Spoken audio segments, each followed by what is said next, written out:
This is probably something Rob taught me when I was really young too, but just trusting the process. We would always say it just because it's quick and I feel like it's something you need to focus on, but I mean, your whole life is a process. You're always growing. You're always trying to improve. There's never really an end to it. You should always be striving for more and to be better. And just trusting that, like, whatever happens, you're going to come out stronger on top.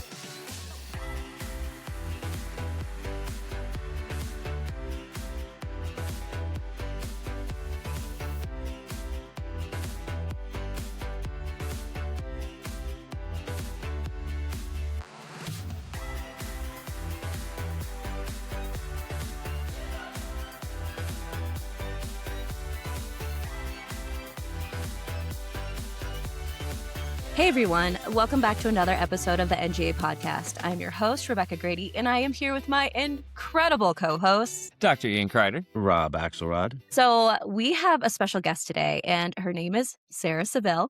Sarah's NCAA Gymnast for the University of Maryland, majoring in biological sciences, and originally from Phoenixville, Pennsylvania. In her first collegiate season, Sarah made an immediate impact on bars, debuting with a 9.825 at the Lone Star Challenge, earning a 9.85 at Big Tens, and finishing the year with a career-high 9.9 at NCAA Regionals, which actually set a Maryland program record. Before college, she was a four-star recruit and a decorated level 10 gymnast, competing twice at DP Nationals with a 5th place all-around and 2nd place on beam in 2022, plus 6th on bars in 2023, and a top all-around score of a 38.5. Finally, she was also a 2-time NGA Level 10 national champion. Her strong all-around background and standout work on bars have helped her transition from club gymnastics to becoming a key contributor for Maryland. And today we are going to talk about recruiting, the adjustment to college gymnastics, and what NCAA life is like. Welcome, Sarah. Woo! Thank you for joining us. Junior. All right. So before we get into all of that stuff that Ian just talked about, listeners, if you do not know, Sarah was coached by Rob, the Rob Axelrod. So I have been extremely curious about how it was to be a gymnast for Rob. So if you could that's not fair. If you could just break this down for us and our listeners, I would greatly appreciate this. Okay, well, he's very particular in how he does things, so he likes it done like a specific way. So every day we always do mostly the same warm-up, same conditioning, and then obviously we go to events and stuff, but it's kind of just like a routine, and then we just go through it. And then at practice, I mean, it's pretty upbeat and everything, but there's definitely you need to get your work done, you need to stay on track, but we always have fun. Fun to get it done. Brings a good balance then. Yeah. That's right. Nothing too shocking there. That's good. Yeah. Okay, wait, but I have one question. Is there a specific memory when you think of Rob, you're like, this is what I think of when it comes from gymnastics? Well, he's been my coach full time, probably since I was 12, but he always used to come to our team camp from when I was 12. Probably, I don't know, how old 10. was I? Okay, 10. Since I was 10. But he Or always more. used to come to our camps, our team camp every summer, and from when I was probably 4 and up. So we were on bars, and I guess I was messing around with him, and I sprayed him with the water bottle, and he doesn't like when you throw chalk at him or spray water. So he picked me up and threw me in the chalk bin and got chalk all over me. That's what he always brings up. So that's probably one of my oldest memories. That's funny. She was 5, and I just flipped her in the chalk box like a mozzarella stick, and then just stood her up, and then she just stood there like this, I can't believe you just did that. And she was covered. She literally was coated. I was rolling her in the chalk. Well, she was little, so she fit perfect. So then, That's fantastic. I always pretend to spray the water at him. That's a good one. I like that one. That's so funny. Okay, I guess we'll leave Rob alone for a little bit, but how did you decide college gymnastics was what you wanted to do? And then what steps did you take to actually get there? Okay, so I feel like I grew up watching college gymnastics, but it wasn't until I was probably 10 or 12 that my coach was is this something you want to do?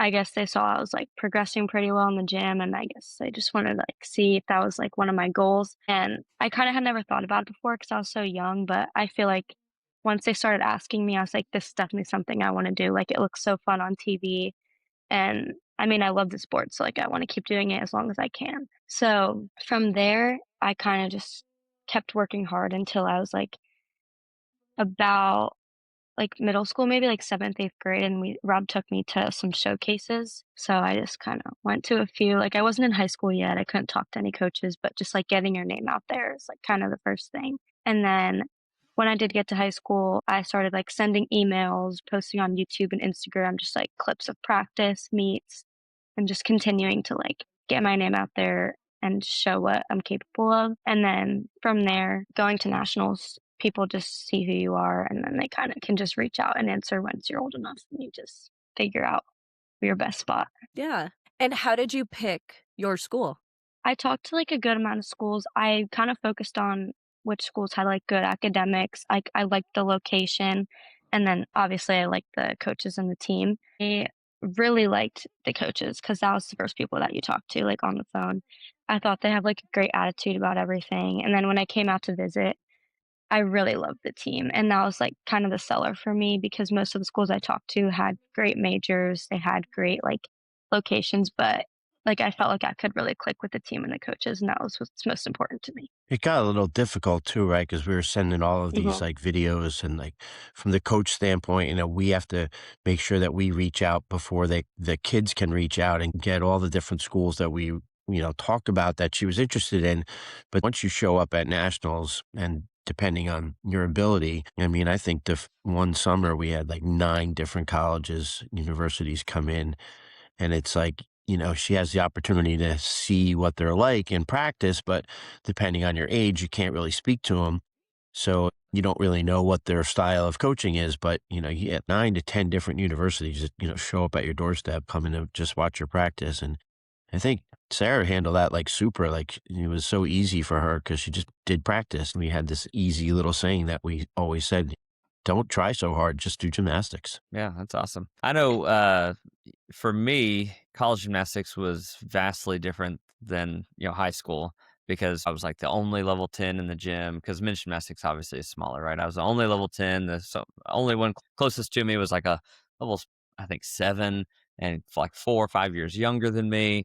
And so then I got to college gymnastics and it was like, holy moly, this is like 20 guys. They're all my age and we're all kind of doing the same stuff and we're all pushing each other. Is that kind of the same experience you had with college? Yeah, we had a few upper level girls, and we had a pretty big group that I trained with, but it's nice coming to college and having 20 other girls who are doing, like, the same thing as you, who can push you every day, like, I mean, it's just different motivation. In club, it kinda had to come from, like, Rob and, like, myself, but now I have a whole team that can, make me be the best that I can. Yeah. How do you like the transition from being an individual sport definitely to more of a team sport now in college? Yeah, it was definitely a big change for me. It was just a shock, like, coming in and practicing every day with girls that are, like, just as good as you, if not better. It's like but it was really cool. It's definitely more of a team sport, like, you're going out there to perform for your team, and, I mean, they don't even really recognize like, they do recognize individual, like, accomplishments at the end, but, I mean, the main part is, like, if your team had a good meet, then you're set. Yeah, I love Yeah. that about the college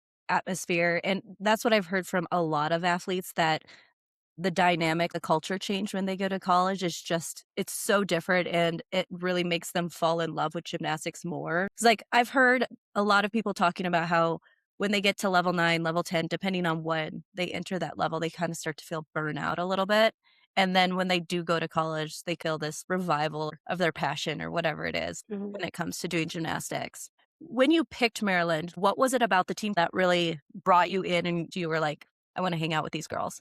I honestly just saw how, like, they interacted with each other on my visit, like, we were kinda just all watching TV in, like, someone's apartment, and, like, the whole team was there, and I just saw how, like, they all talked to each other and laughed and got together, and I guess I just saw, like, a little bit of myself in the team, like, I feel like they matched my personality, and honestly, it was pretty surface level, like, just I could see myself being really great friends with some of them, so I felt like it would be a good match. Yeah. How do you feel about like from your visit to like your actual like time being there? Do you feel like the after your official visit that now you live there and you're on the team and like the team still interacts exactly the same way, right? It's like there's always that one central apartment and like everybody's always in it. Is that still all going on? Yeah, we all live on the same floor of an apartment complex, so, like, my door to my apartment is almost always propped, like, people are always walking in and out of it, coming to say hi or, like, staying for a few hours, and then we go to someone else's room, like, it's really nice.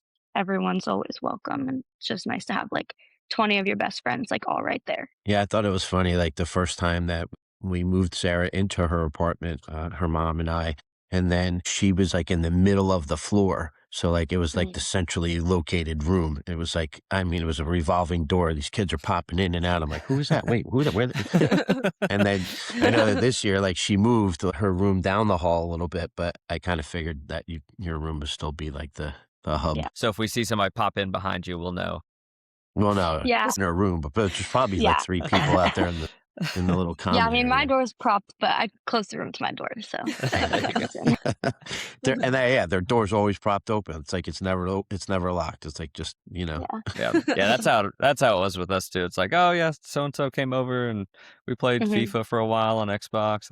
It was Yeah. especially during Christmas break, like Christmas break when the whole Mhm. campus is shut down, but it's just a couple of teams there. That was always a bunch of fun because we'd practice in the morning and then we'd take a break and we'd all go over to somebody's dorm or somebody's apartment or the gymnastics house or whatever it was and do some stuff, and then we'd pop back into practice again and do weight training or whatever. So it was always a lot of fun. What was the hardest thing to transition to for you for like going into college gymnastics? I think it was just the way that things operate. Like, I was with Rob for so many years and we did pretty much the same thing. It's like really hard to adjust to different coaching just because they don't know you as well. So they're not as hard on you in the beginning. They're trying to feel out like how you to be coached and how they can help you the most.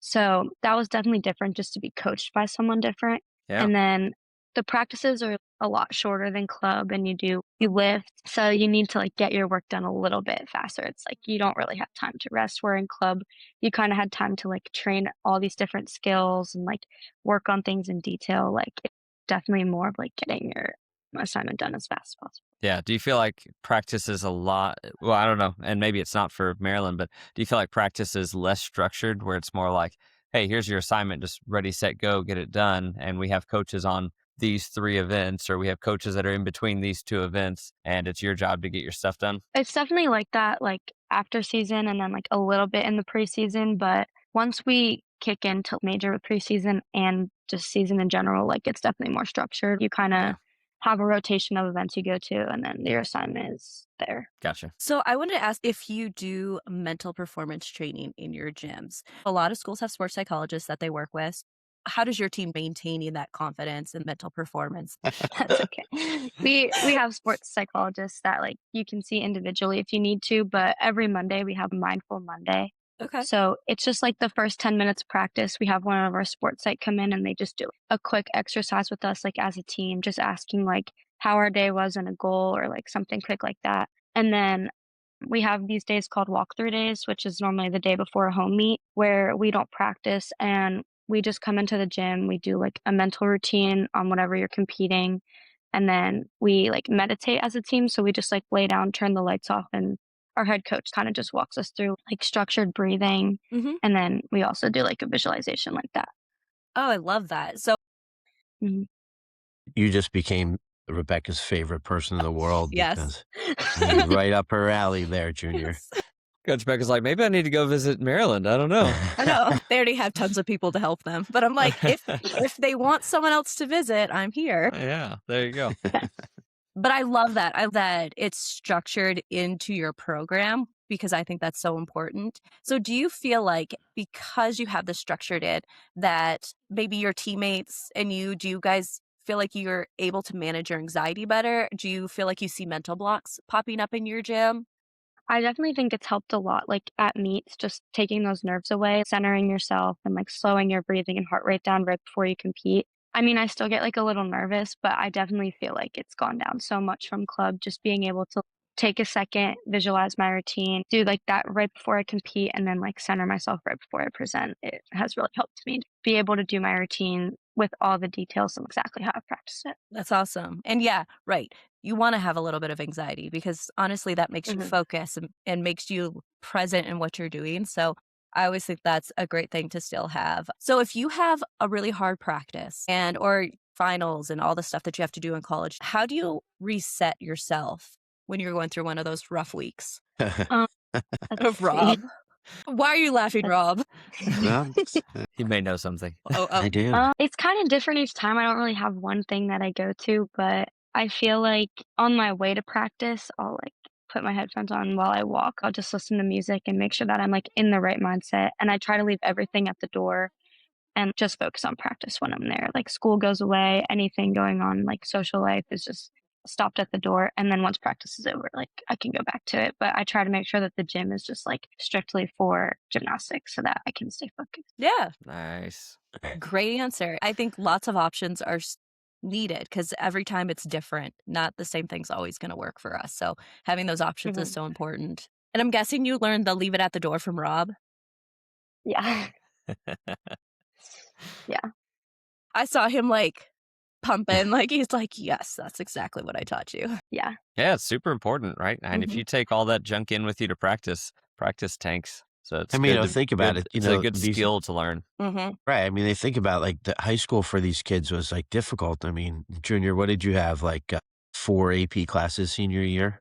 I took like 3 my senior year and then 3. I think I mean, another it's 3 my like junior year. the 3 in their junior year. So it's like, you want to try to graduate the top of your class. You're trying to, finish up your schooling and, all of that stuff. And it's like that stuff weighs on them so much, and it's like and then on top of it, you're preparing for a competition and, there's big competitions that are coming. We're getting ready to go to like regionals or nationals. And it's like it's always around finals time. And it's just, it's a really great thing if you can get your athletes to do that. So Yeah. kudos to you there, Sarah. Is there anything that you've learned while training in college that you wish you would have known when you were training in gym?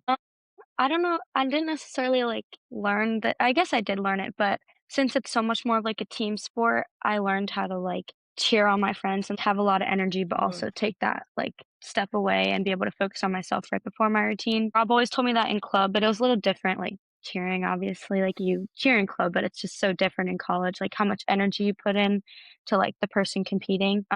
And me competing bars, like I would have to, go through the vault lineup and just watch all my friends compete, and then I would need to center myself and focus on what I'm doing so that when it's my turn to compete, I know I can hit. Yeah. My turn for PT stuff? Sure. All right. I was just All reading right. through it. Well, I think, just to finish off on that, that whole centering yourself thing is important when, you're throwing out all this energy for your teammates. And like she said, they're going from vault to bars, right?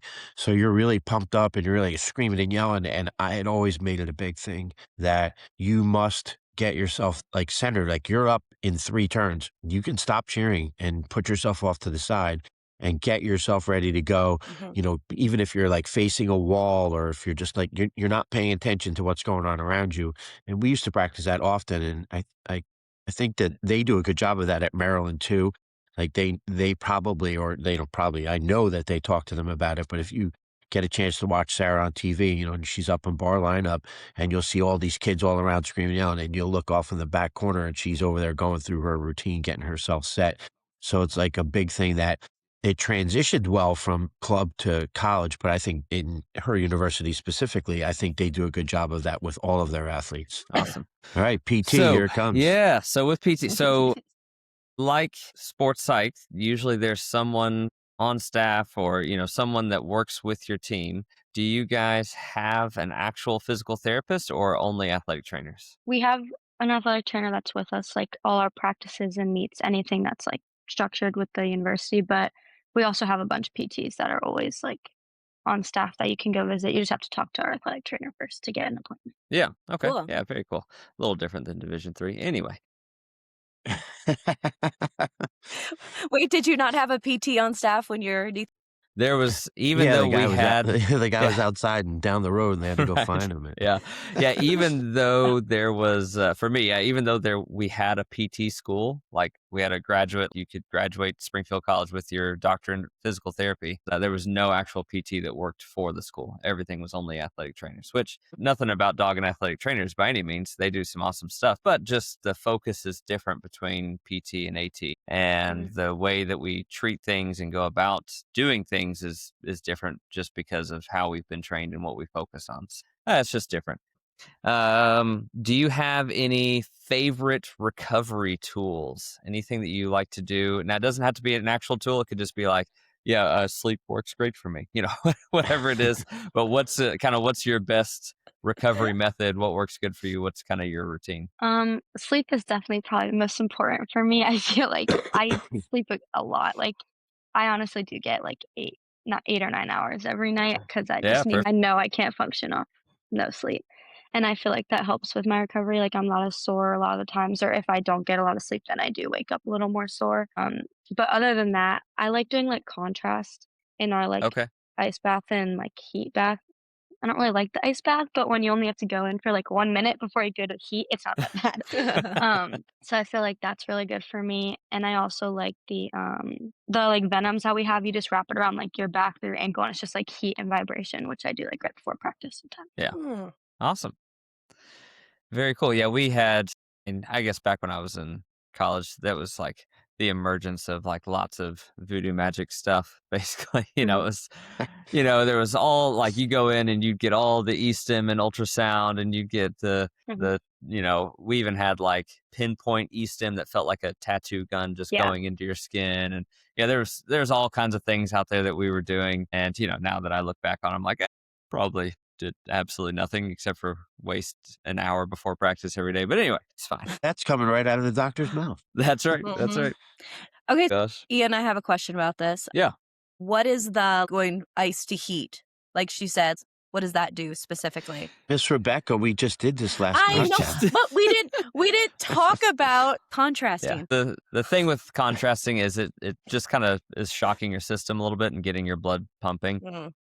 Whereas if you only did ice, then you'd be vasoconstricting. And if you only did heat, you'd be just vasodilating. But that is just kind of, it would almost mimic like compression, right? Where you Yeah. have something Oh, okay. surrounding your muscle and compressing your Yeah. muscle, but instead you're doing it with the veins opening and closing, not closing, but Mhm. getting Yeah. bigger and getting smaller. And so it just kind of helps move those things out of your system, those byproducts and stuff. So yeah.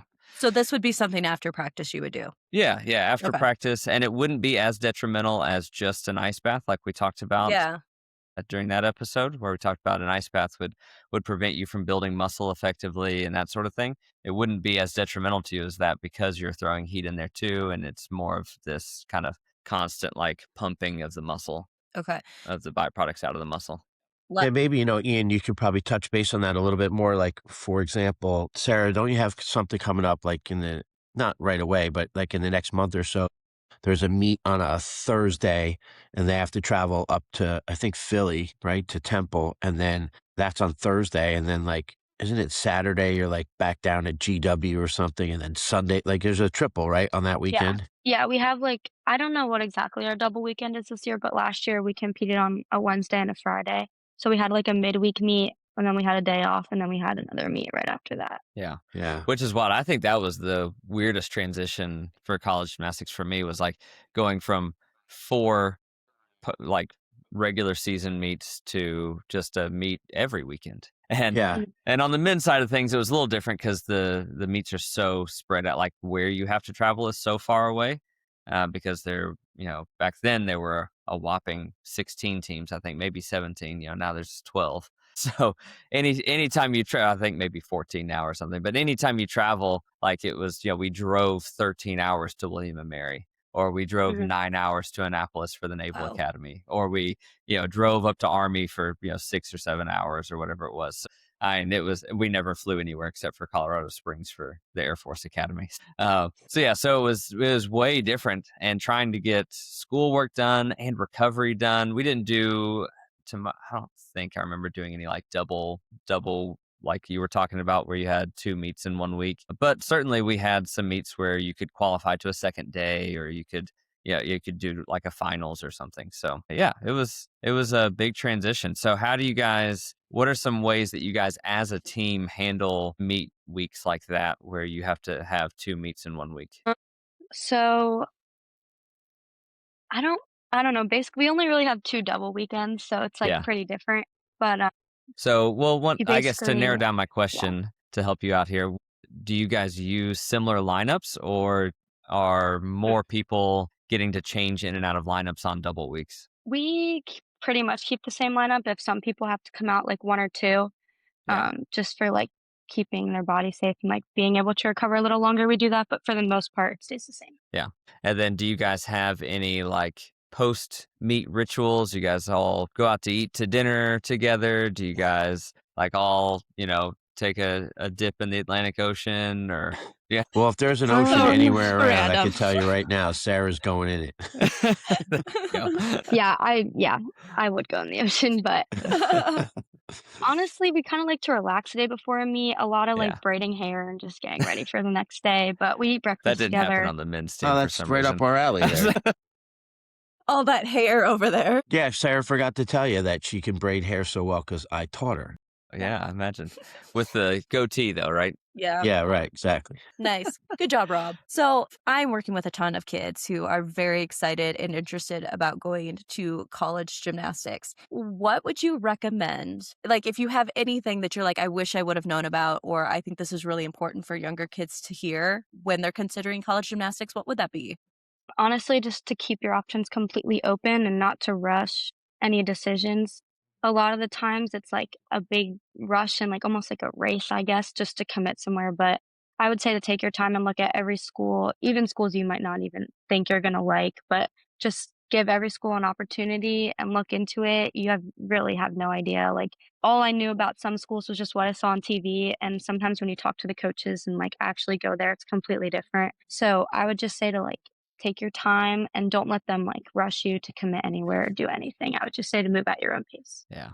Yeah. Just because you're a fan of the school from childhood doesn't mean that, have to commit to there whether you actually like the team or not. Yeah, that's good. Yeah, and it doesn't mean that the culture, coaching styles, like, is going to be what you want. Since you spend so much time doing it, it's important to make sure that it's a good fit for you. Yeah. Yeah. If you're going to spend 20 hours a week, or I guess 18 hours a week plus lifting, if you're going to spend that much time with these people for the next 4 years, you better like them because Yeah. we had guys that would come on team that didn't jive with the team, and man, they just hated their time there, even though the rest of us were having just the time of our lives.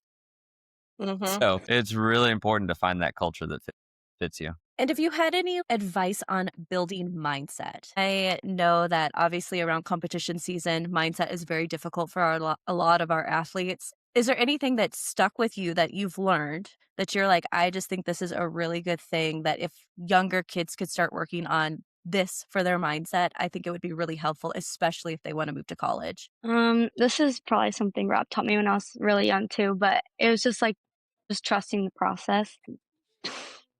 It was like, I don't know, we would always say it just because it's quick and it like really I feel like is something you need to focus on. But I mean your whole life is a process. Like you're always growing, you're always trying to improve. There's never really an end to it. We should always be striving for more and to be better. And just trusting that like whatever happens, it happens for a reason and you're gonna come out stronger on top. I mean, that's pretty much the only thing you can do when you're like feeling like you're struggling a lot. It's just like trusting that this is just part of the process and that everything's gonna end up just how it's supposed to. God's got the plan. That's right. Yep. That's great. That's very true. Trusting the process. I like that you said the growth and change because that's so important for our athletes to remember because they are growing, they are changing, their gymnastics is changing. And just to remember to be kind and patient with themselves when it comes to that stuff. All right. Rapid fire. Rapid fire. Rapid fire. Dun. All right. And now. All right, Sarah. What's one phrase that you tell yourself for meet day nerves? Well, right before my bar routine, like literally as I'm jumping to the bar, I just say like God's got you or something like that right before I jump, just that anything like that could pop into my head right before I get on the bar. It's like I know that I'm focused on what I'm supposed to do. Nice. Awesome. I like that. Awesome. All right. What is your best recovery tool? Foam rolling and sleep. There you go. And the 8 to 9 hours specifically, right? That's right. Yeah. That's right on target too. 7 to 9 is what you're supposed to get. So you're doing great. There you go. Mhm. She's on top of it. Okay. So throwing it back to Rob, what is one of Rob's most used phrases, whether it's now or when you were training at club? Oh gosh. Probably something about keeping a good attitude or like if you're having a bad attitude to like just let it go, push it to Change the your side. face. Yeah, Change your yeah, face. change your face. Yep, I've heard that one before. Okay, then finally, what is your favorite part of being a part of the NCAA? I think it's just the community. Obviously, we're all part of different universities, but I have friends from club, like, all the way across the country, and seeing them at meets and just seeing how successful they've been has been so amazing, and it's just fun seeing them and saying hi and catching up as well as growing with the team that I'm at right now. Very cool. All right. Any last words of wisdom from anybody? Nope, Sarah's pretty awesome. Make sure you I go watch know. her do some gymnastics. See you at Yeah. nationals. Tune in to University of Maryland Gymnastics and check her out. Sarah, thank you so much for joining us and hanging out with our craziness or whatever we want to call it. We loved getting to hear just how you transitioned from club to college, how you made those decisions. And I think that'll be really helpful for a lot of younger kids to hear. And if anyone listening has questions or comments about today's episode, please send them our way. We'd love to hear about your experiences. If you are in the NCAA, if you have questions about transitioning, whether you're coaches, parents, or gymnasts. And if you enjoyed this episode, make sure to subscribe, ring that bell, and share it with anyone who could benefit from the conversation. So thank you for joining us here at the NGA podcast. And until next time, stay happy, healthy, and high performing.